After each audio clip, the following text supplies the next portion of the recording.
नमस्कार, तुम्हा सर्वांचे स्वागत आहे मराठी रंग मध्ये।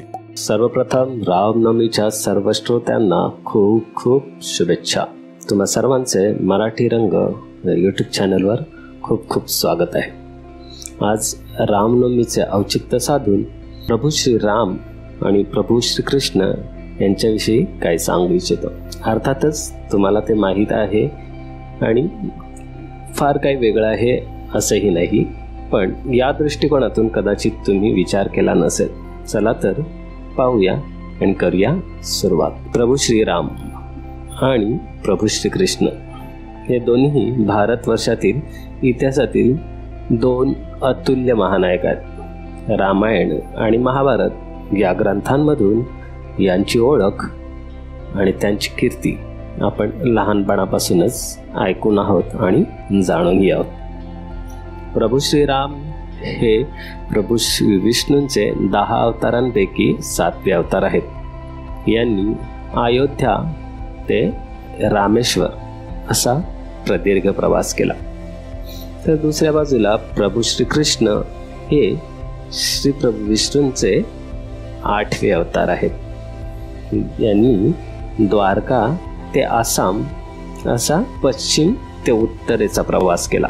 या भारतभूमीला गेली 1000 वर्ष आपल्या चरित्राद्वारे संस्कारांच्या अनोख्या बंधनात बांधून ठेवले आहे। तर दोघांच्या चरित्रात जन्मापासूनच कसा योगायोग, किती विरोधाभास आणि किती साम्यता आहे, आज आपण येथे जाणून घेणार आहोत।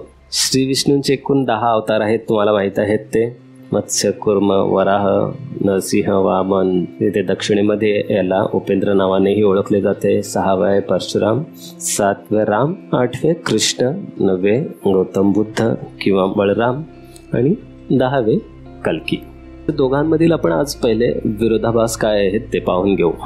प्रभू श्रीरामाने जन्म घेतला तो रणरणत्या उन्हात, तप्त लाल बुंद झालेल्या सूर्याच्या प्रकाशात, आणि तोही भर दुपारी ठीक 12 वाजता। तर या उलट प्रभू श्री कृष्णांचा जन्म जो झाला तो मुसळधार पावसात, काळोख्या अंधारात, आणि तोही मध्यरात्री ठीक 12 वाजता। किती विरोधाभास आहे ना। प्रभू श्रीरामांचा जन्म आलिशान आणि मुक्त अशा राजमहालात झाला, तर प्रभू श्रीकृष्णांचा जन्म बंद कारागृहात झाला।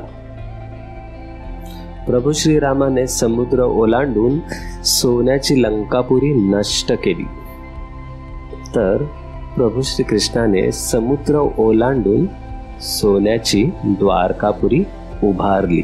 प्रभू श्रीरामाने जन्मभूमीला स्वर्गासम मानले, तर त्याच उलट प्रभू श्रीकृष्णाने कर्मभूमीला स्वर्ग बनविले। प्रभू श्रीरामाने झाडामागून बाण मारून मारल्या गेलेल्या वालीच्या मुखातून स्वतःची निंदा स्वीकारली, तर प्रभू श्रीकृष्णाने झाडामागून बाण मारणाऱ्या व्याधाच्या हातातून स्वतःचा मृत्यू पत्करला।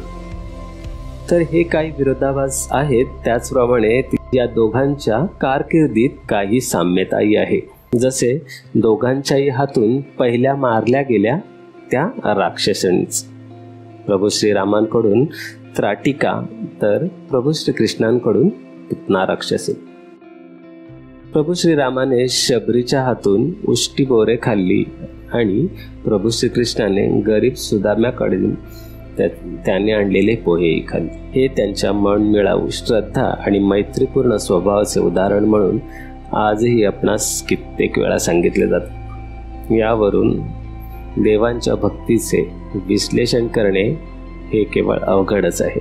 दोघांच्याही चारित्र्याला आणि जीवनाला वेगळे वळण लागले तेही स्त्रियांमुळेच, म्हणजे एक कैकेयी आणि दुसरी म्हणजे गांधारी, आणि सर्वात महत्त्वाचं म्हणजे या दोन्ही माता एकाच प्रांतातल्या आहेत। या दोन्ही मातांच्या कटू शब्दांचा आदर करून दोन्ही महापुरुषांनी मातांचे आदेश आनंदाने स्वीकारले।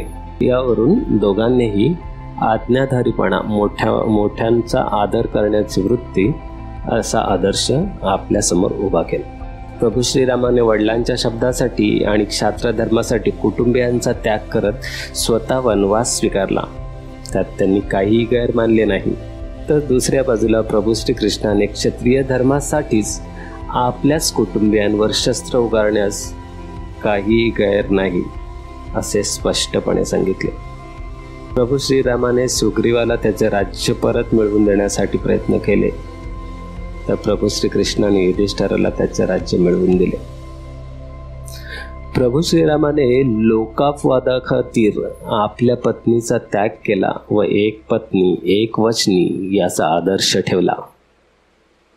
तर प्रभू श्रीकृष्णाने लोकापवादाची चिंता न बाळगता 16 सहस्त्र गोपिकांच्या प्रेमाचा स्वीकार करत अचाट भक्तीचा आदर्श पुढे ठेवला.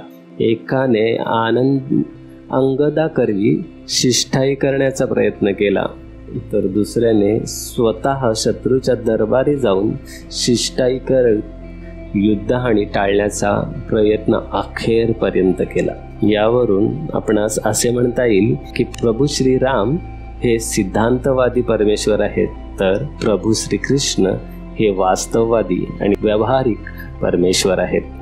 मित्रांनो, दोन प्रचंड विरोधाभास आणि काहीसा साम्यता असलेल्या दोन महान व्यक्तिरेखा गेली हजारो वर्ष नाना विविध प्रक्षिप्त कथांचा स्वीकार करत आपल्या चारित्र्याच्या मूळ गाभ्याला धक्का न लावता या देशापुढे दीपस्तंभ बनून उभ्या आहेत आणि येथून पुढे देखील असेच अनंत काळासाठी उभे राहतील यात कणभरही शंका नाही. या दोन्ही परमेश्वर रूपी महापुरुषांना माझे कोटी कोटी नमन. जय श्रीराम, जय श्रीकृष्ण. पुन्हा एकदा आपणा सर्वांना रामनवमीच्या हार्दिक शुभेच्छा. मित्रांनो, मला कोणाची मने दुखवायची नाहीत किंवा कोणाच्याही श्रद्धेवर काहीही आक्षेप घ्यायचा नाही. एखादा शब्द चुकून वाईट आला असेल तर कृपया क्षमा करावी. आणि रचना आवडली असेल किंवा हे विचार आवडले असतील तर नक्की आपल्या मैत्रिणींसोबत शेअर करा. आपले मराठी रंग चॅनललाही सबस्क्राईब करून ठेवा.